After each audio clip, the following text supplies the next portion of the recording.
Cylinder ಕೊರತೆಯಿಂದ ಬೆಲೆ ಏರಿಕೆ ಬಿಸಿ ತಟ್ಟಿದೆ. ಸಿಲಿಂಡರ್ ಪೂರೈಕೆಯಾಗದೆ ಹೋಟೆಲ್ ಮಾಲೀಕರು ಕಂಗಾಲಾಗಿದ್ದಾರೆ. ಹೀಗೆ ದಿಕ್ಕೆ ತೋಚದಂತಾದವರು ಹೋಟೆಲ್ ಬಂದ್ ಮಾಡಿದ್ದಾರೆ. ಇದರಿಂದ ಹೋಟೆಲ್ನಲ್ಲಿ ಕೆಲಸ ಮಾಡ್ತಾ ಇರುವ ಅದೆಷ್ಟೋ ಸಿಬ್ಬಂದಿಗೆ ಉದ್ಯೋಗ ಕಳೆದುಕೊಳ್ಳುವ ಭೀತಿ ಎದುರಾಗಿದೆ. ಕಳೆದ 5 ದಿನದಲ್ಲಿ ಹೋಟೆಲ್ ಉದ್ಯಮಕ್ಕೆ ಸುಮಾರು 100 ಕೋಟಿಯಷ್ಟು ನಷ್ಟವಾಗಿದೆ ಅಂತ ಅಂದಾಜಿಸಲಾಗಿದೆ. ಬೆಂಗಳೂರಿನಲ್ಲಿ ಸುಮಾರು 40,000ಕ್ಕೂ ಹೆಚ್ಚು ಹೋಟೆಲ್ಗಳಿವೆ. ಇದರಲ್ಲಿ 4,500ಕ್ಕೂ ಹೆಚ್ಚು ಹೋಟೆಲ್ಗಳು ನೋಂದಣಿಯಾಗಿವೆ. ಈ ಪೈಕಿ 25ಕ್ಕೂ ಹೆಚ್ಚು ಹೋಟೆಲ್ಗಳು ಬಂದ್ ಆಗಿದೆ. ಈ ಹೋಟೆಲ್ನ ನಂಬಿಕೊಂಡಿದ್ದ ಹೋಟೆಲ್ನಲ್ಲಿ ಕೆಲಸ ಮಾಡ್ತಾ ಇದ್ದ ಸುಮಾರು 200ಕ್ಕೂ ಹೆಚ್ಚು ಸಿಬ್ಬಂದಿಯ ಕೆಲಸಕ್ಕೆ ಹೊಡೆತ ಬಿದ್ದಿದೆ. ಕೆಲಸವಿಲ್ಲದೆ ಹೋಟೆಲ್ನಲ್ಲಿ ಖಾಲಿ ಕುಳಿತಿದ್ದಾರೆ. ಹೀಗಾಗಿ ಟ್ಯಾಕ್ಸ್ ವಿನಾಯಿತಿ ನೀಡಬೇಕು ಅಂತ ಹೋಟೆಲ್ ಮಾಲೀಕರು ಮನವಿ ಮಾಡಿಕೊಳ್ತಿದ್ದಾರೆ. ಸಾಧಾರಣ ಇದೇ ರೀತಿ ಆದರೆ 100 ಕೋಟಿ ಆಗಿರುತ್ತದೆ ಅಂದಾಜು. ಖಂಡಿತ ಯಾರು ಕೂಡ ಹೋಟೆಲ್ ಮಾಲೀಕರು ಉದ್ಯೋಗದಿಂದ ಕಳಿಸಲಿಕ್ಕೆ ಇಷ್ಟಪಡುವುದಿಲ್ಲ. ಯಾಕಂದರೆ ಉದ್ಯೋಗಿಗಳನ್ನು ಮತ್ತೆ ಸಂಯೋಜಿಸುವುದು ಬಹಳ ಕಷ್ಟ ಆಗ್ತದೆ. ಎಲ್ಲ ಬಂದಾಗಿರುವಂಥ ಹೋಟೆಲ್ ಮಾಲೀಕರು ತಮ್ಮ ಉದ್ಯಮಿಗಳನ್ನು ಮನೆಗೆ ಕಳಿಸಲಿಲ್ಲ, ಅವರವರ ಹೋಟ್ಲಲ್ಲೇ ಇರಿಸಿಕೊಂಡಿದ್ದಾರೆ. ಅವರಿಗೆ ಸೋಮವಾರ ಮಂಗಳವಾರದೊಳಗಡೆ ಪ್ರಾರಂಭ ಮಾಡಲಿಕ್ಕಾಗದಿದ್ದರೆ ನಾವು ಅವ್ರ ಜೊತೆನೂ ಚರ್ಚೆ ಮಾಡಿ ಅವರ ಉದ್ಯೋಗಿಗಳಿಗೆ ಅಲ್ಲಿಂದ ಸಾಧ್ಯ ಆಗದಿದ್ದರೂ ಬೇರೆ ಹೋಟೆಲಿಂದಾದರೂ ಊಟ ಉಪಚಾರವನ್ನು ಕೊಡುವಂಥ ಪ್ರಕ್ರಿಯೆ ಈಗಾಗಲೇ ನಮ್ಮ ನಿಸರ್ಗ ಹೋಟೆಲ್ನವರು ಪ್ರಾರಂಭ ಮಾಡಿದ್ದಾರೆ. ಹಸಿದವರಿಗೆ ಅನ್ನ ನೀಡುವ ಇಂದಿರಾ ಕ್ಯಾಂಟೀನ್ನ ಕಿಚನ್ನಲ್ಲಿ ಕೆಲಸ ಮಾಡ್ತಾ ಇದ್ದ 10 ಮಹಿಳೆಯರು ಉದ್ಯೋಗ ಕಳೆದುಕೊಂಡಿದ್ದಾರೆ. ಸಿಲಿಂಡರ್ ಬರುವವರೆಗೂ ಕೆಲಸಕ್ಕೆ ಬರಬೇಡಿ ಅಂತ ಗುತ್ತಿಗೆದಾರರು ಹೇಳಿದ್ದಾರಂತೆ. ಚಪಾತಿ ರೊಟ್ಟಿ ಮಾಡ್ತಾ ಇದ್ದವರಿಗೆ ಕೆಲಸದಿಂದ ಕೂಕ್ ನೀಡಲಾಗಿದೆ. ಸದ್ಯ ಇಂದಿರಾ ಕ್ಯಾಂಟೀನ್ನ ಕಿಚನ್ನಲ್ಲಿ ಕೆಲವರಷ್ಟೇ ಕೆಲಸ ಮಾಡ್ತಿದ್ದಾರೆ. ದಿನ 600-700 ರೂಪಾಯಿ ಚಪಾತಿ ಮಾಡ್ಕೊಡ್ತಿದ್ದೇವ್ರಿ ಸರ್. 10 ಮಂದಿ ಎಲ್ಲ ಕಡೆ ಅನುಕೂಲ ಚಂದ ಆಗ್ತೈತ್ರಿ ಸರ್. ಈಗ ಇದರಿಂದ ಭಾಳ ಪ್ರಾಬ್ಲಮ್ ಆಗ್ಯದ್ರಿ ಗ್ಯಾಸ್ ಬಂದದ್ದು. ಚಪಾತಿ ರೊಟ್ಟಿ ಮಾಡೋರು ಎಷ್ಟು ಮಂದಿ ಇದ್ರಿ? 10 ಮಂದಿ ಇದ್ದೇವ್ರಿ ಸರ್. 10 ಮಂದಿಗೆ ಮನ್ಯಾಗ ಕುಂದ್ರಿ ಸರ್. ಹೆಂಗ್ರಿ ಈಗ ಅವರು ದಿನನಿತ್ಯ ಸಿಲಿಂಡ್ರ್ ಬಂದ ತಕ್ಷಣ ಬಾ ಅಂತಾರೆ ಸರ್. ಸಿಲಿಂಡ್ರ್ ಬರತ್ತಾನ ಬರಬೇಡ್ರಿ ಸಿಲಿಂಡ್ರ್ ಬಂದ ಅಂತಾರೆ ಸರ್. ಸಿಲಿಂಡ್ರ್ ಅವರು 8 ದಿನ ಅಂತಾರೆ, 15 ದಿನ ಅಂತಾರೆ, ತಿಂಗಳು ಅಂತಾರೆ ಸರ್. ಯಾವಾಗ ಬರ್ತಾನೆ ಗೊತ್ತಿಲ್ಲ ರೀ ಸರ್. ರಾಜ್ಯದಲ್ಲಿ ನಿನ್ನೆ ಕೂಡ ಹಲವು ಹೋಟೆಲ್ಗಳು ಬಂದ್ ಆಗಿವೆ. ಬೆಂಗಳೂರಿನ ಮಲ್ಲೇಶ್ವರಂನಲ್ಲಿ ಇರುವ ತಂಬುಳಿ ಮನೆ, ಚನ್ನಪಟ್ಟಣದ ಕೆಎಸ್ಆರ್ಟಿಸಿ ನಿಲ್ದಾಣದಲ್ಲಿರುವ ಹೋಟೆಲ್, ಹುಬ್ಬಳ್ಳಿಯಲ್ಲಿ ಹಲವು ಟಿಫನ್ ಸೆಂಟರ್ ಕ್ಲೋಸ್ ಆಗಿದೆ.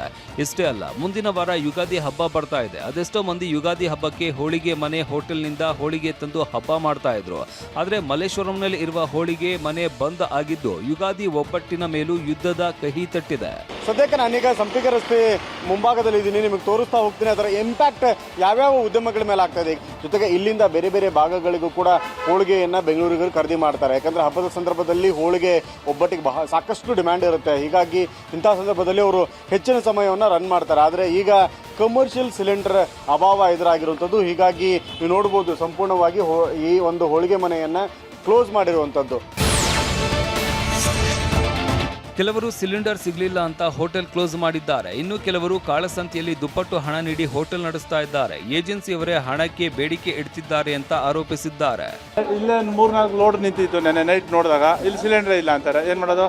ಅಂದ್ರೆ ಏನು ಹಣಕ್ಕೆ ಬೇಡಿಕೆ ಇಡ್ತಾರೆ? ಹೌದು, ಕೇಳ್ತಾರೆ. ದುಡ್ಡು ಸಿಗಲ್ಲ, ಬೇರೆ ಕಡೆ ತಂದು ಕೊಡ್ಬೇಕು, ನಾವು 5,000 ಕೊಟ್ಟು ತಂದು ಕೊಡ್ತೀವಿ ಅಂತಾರೆ. ಇವಾಗ 1,700 1,800 ರೂಪಾಯಿ ಇತ್ತು ಸಿಲಿಂಡರ್. ಈಗ 5,000 ರೂಪಾಯಿ ಅಂದ್ರೆ ಹೊರೆ ಅಲ್ವಾ? 3,200 3,300 ರೂಪಾಯಿ ಹೊರೆ ಅಲ್ವಾ ಅದು? ಕಾಳಸಂತೆಯಲ್ಲಿ ಗೃಹ ಬಳಕೆ ಸಿಲಿಂಡರ್ ತಂದು ಬಳಕೆ ಮಾಡ್ತಾ ಇದ್ದ ಹೋಟೆಲ್ಗಳಿಗೆ ಕೋಲಾರದಲ್ಲಿ ಬಿಸಿ ಮುಟ್ಟಿಸಲಾಗಿದೆ. ತಹಶೀಲ್ದಾರ್ ಸುಜಾತ ನೇತೃತ್ವದಲ್ಲಿ ನಡೆದ ಕಾರ್ಯಾಚರಣೆಯಲ್ಲಿ 2 ಬೇಕರಿ, 5 ಹೋಟೆಲ್ಗಳಿಂದ 21 ಗೃಹ ಬಳಕೆ ಗ್ಯಾಸ್ ಸಿಲಿಂಡರ್ಗಳನ್ನು ಜಪ್ತಿ ಮಾಡಲಾಗಿದೆ. ಸಿಲಿಂಡರ್ನಿಂದಾಗಿ ದಿನಕ್ಕೊಂದು ಸಮಸ್ಯೆ ಸೃಷ್ಟಿಯಾಗ್ತಾ ಇದೆ. ಅನಿಲ ಪೂರೈಕೆ ಕಂಪನಿಗಳ ಜೊತೆ ಇವತ್ತು ಸರ್ಕಾರದ ಮುಖ್ಯ ಕಾರ್ಯದರ್ಶಿ ಸಭೆ ನಡೆಸಲಿದ್ದಾರೆ. ಸಿಲಿಂಡರ್ ಕೊರತೆ ಬಗ್ಗೆ ಪ್ರತಿಕ್ರಿಯಿಸಿರುವ ಸಿಎಂ ಸಿದ್ದರಾಮಯ್ಯ ಕೇಂದ್ರ ಸರ್ಕಾರ ಪರ್ಯಾಯ ವ್ಯವಸ್ಥೆ ಮಾಡಬೇಕು ಎಂದಿದ್ದಾರೆ.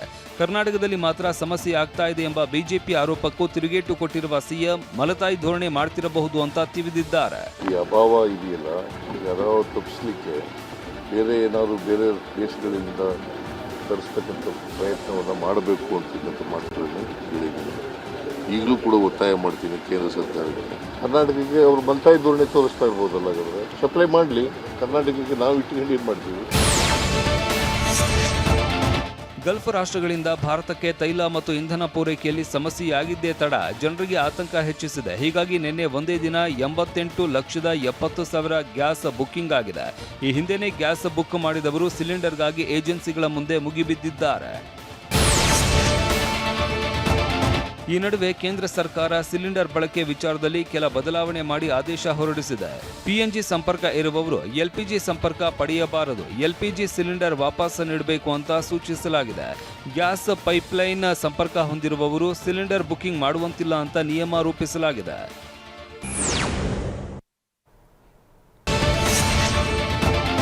ದಾವಣಗೆರೆ ಜಿಲ್ಲಾ ನ್ಯಾಯಾಲಯದಲ್ಲಿ ನಡೆದ ಲೋಕ ಅದಾಲತ್ನಲ್ಲಿ 37 ಜೋಡಿ ಮತ್ತೆ ಒಂದಾಗಿವೆ. 16 ಕಾರಣಕ್ಕೆ ಬೇರೆ ಆಗೋದಕ್ಕೆ ಅಂತ ವಿಚ್ಛೇದನಕ್ಕೆ ಅರ್ಜಿ ಹಾಕಿದ್ದವರು ಒಂದಾಗಿ ಬಾಳೋದಕ್ಕೆ ನಿರ್ಧರಿಸಿದ್ದಾರೆ. ವಿಶೇಷ ಅಂದ್ರೆ ಈ ಪೈಕಿ ಒಂದೇ ಕುಟುಂಬದ 2 ಜೋಡಿ ಮತ್ತೆ ಜೊತೆಯಾಗಿದೆ. ಅಕ್ಕ ತಂಗಿ ಹಾಗೂ ಅಣ್ಣ ತಮ್ಮಂದಿರಾದ ಮಹದೇವಪ್ಪ, ಶಾಂತಿಲೀಲಾ ಹಾಗೂ ರುದ್ರಪ್ಪ, ಕಲ್ಪನಾ ಪರಸ್ಪರ ಸಿಹಿ ಹಂಚಿ ಮನಸ್ತಾಪಕ್ಕೆ ಗುಡ್ ಬೈ ಹೇಳಿದ್ದಾರೆ.